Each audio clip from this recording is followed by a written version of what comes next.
Nkechi Blessing. Nkechi Blessing. Nkechi Blessing. Mo rí gbogbo nǹkan tó ń ṣe láti 2019.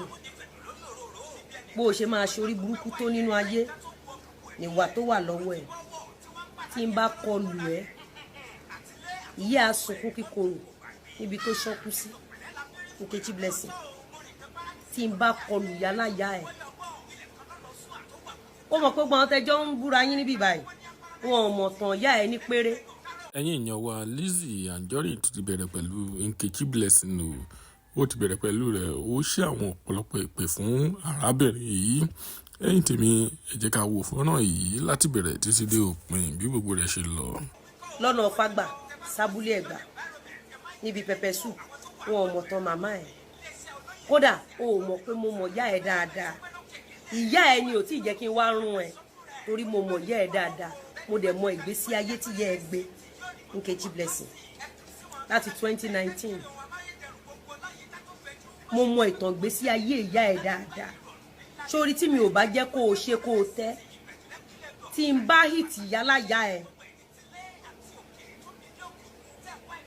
kò ní dùn. Jẹ́ n gbé ẹsẹ̀ gbẹ kan. Nkechi, just one more pen from you. Wàá regret ipò wálé ayé.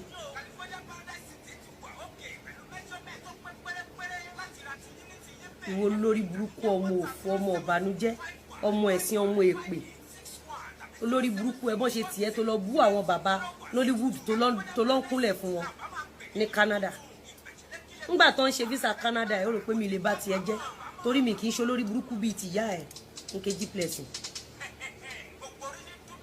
Wọ́n ní tá bá ń jà bí kakúkọ ṣé mo ṣẹ̀ aláya ẹ̀ olórí burúkú ìyá òfò ìyá àbànújẹ́ tó bí ẹ ṣé mo ṣẹ̀ ìyá ẹ̀ ló fi rò pé o bọ́ síta ó wá níta ló jalè nínú ọjà lénìí. Nkechi ó máa ṣẹ̀ síkú ni.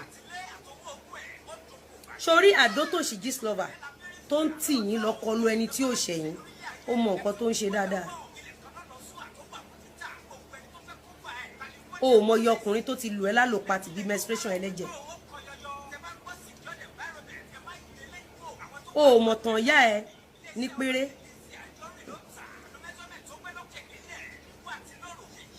For the fact wípé gbogbo bó ṣe ń bú mi láti ọjọ́ mi ìsàn kankan láì mọ̀ ẹ́ rí.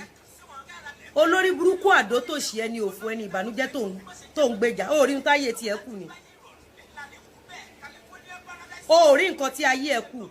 Nkechi máa gbé yálàyé ẹ sáré bíi kòkù tí n bá dẹ̀ bẹ̀rẹ̀ àwọn stop tí n bá ṣe show méjì péré fún òní dáríjì yálàyà ẹ tí yálàyà ẹ máa fi ṣán kú ikú tún ikú níbi tó kú sí. Tí n bá kọ̀ ṣe show Nkechi pé èmi ó mọ̀ pé mi ò gbóyìnbó mọ̀ pé mi ò ní lo English. Nkechi tí n bá bẹ̀rẹ̀ pẹ̀lú ẹ o ò ní réèyàn ra ẹ £1. Tí n bá bẹ̀rẹ̀ pẹ̀lú ẹ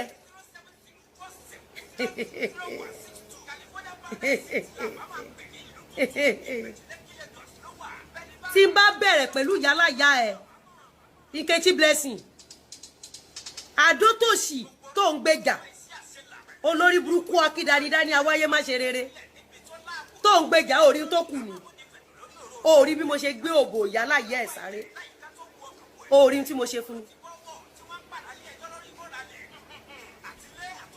Just one more firm from you. Mo dẹ̀ máa fi ẹnu Àdótòṣì ni.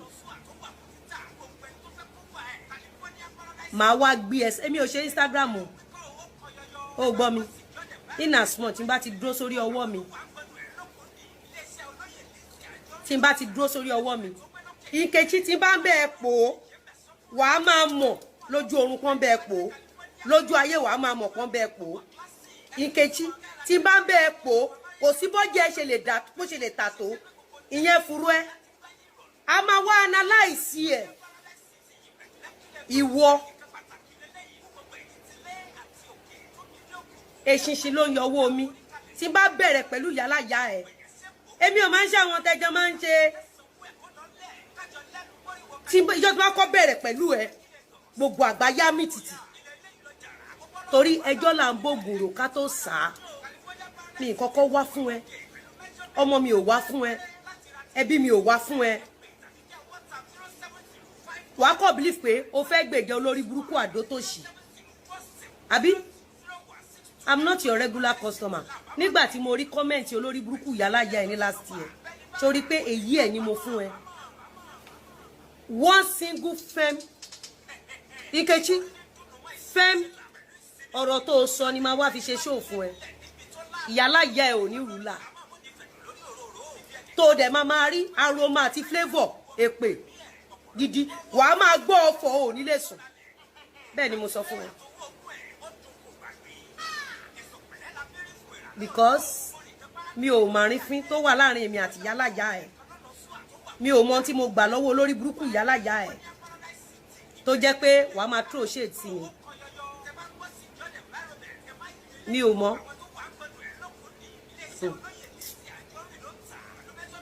lọ́rọ̀ kan ṣá ẹ̀yin èèyàn nígbà tí gbogbo kinní yẹn ń ṣẹlẹ̀ àṣà àráwọ̀ oríṣi.